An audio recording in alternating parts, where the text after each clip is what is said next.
વાત કરીએ સુરેન્દ્રનગરના વઢવાણનો ધોળીધજા ડેમ ઓવરફ્લો થયો। ઉપરવાસમાં પાણીની સતત આવકથી જળસ્તર વધી રહ્યું છે।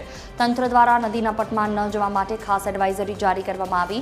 સુરેન્દ્રનગર સિટી, વઢવાણ સિટી, જોરાવરનગર, રતનપરને એલર્ટ કરવામાં આવ્યા।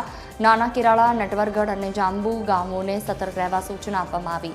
નદી કાંઠાના રહીશો અને પશુપાલકોને નદી પરથી દૂર રહેવા માટે પણ અપીલ કરવામાં આવી છે। તંત્ર દ્વારા પરિસ્થિતિ પર સતત નજર રાખવામાં આવી રહી છે।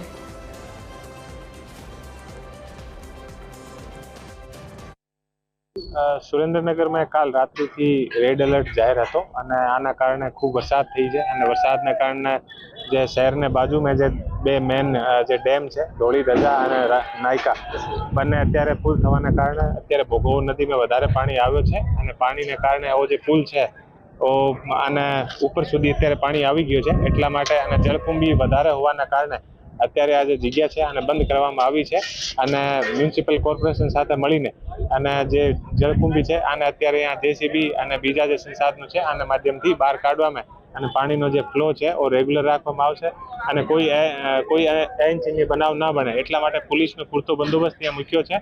સુરેન્દ્રનગર જિલ્લામાં જે ગઈ મોડી રાત્રિ જે વરસાદ વરસી રહ્યો છે તેમાં ખાસ કરીને મૂળી તાલુકાના નાયકા ડેમ જે ઓવરફ્લો કરવામાં આવ્યો છે, જેના 5 દરવાજા ખોલતા તેનું પાણી ધોળીધજા ડેમમાં ઠાલવવામાં આવ્યું છે। ધોળીધજા ડેમ પણ ઓવરફ્લો થતાં તેનું પાણી ભોગાવ નદી તરફ છોડવામાં આવ્યું છે। જે ભોગાવ નદીના બંને કાંઠે વિસ્તારમાં જે રહેતા લોકોને સલામત સ્થળે ખસી જવા તંત્ર દ્વારા અપીલ કરવામાં આવી છે। તેને ખાસ કરીને જો તેને લઈને પોલીસ તંત્ર દ્વારા પણ આ જગ્યા પર પૂરતો પોલીસ બંદોબસ્ત ગોઠવી દેવામાં આવ્યો છે, જેને લઈ બ્રિજ પર અવારનવાર કોઈ વાહનો પસાર ન થાય અને કોઈ જાનહાનિના બનાવ ન બને તેને લઈને આ બ્રિજ પણ બંધ કરવામાં આવ્યા છે।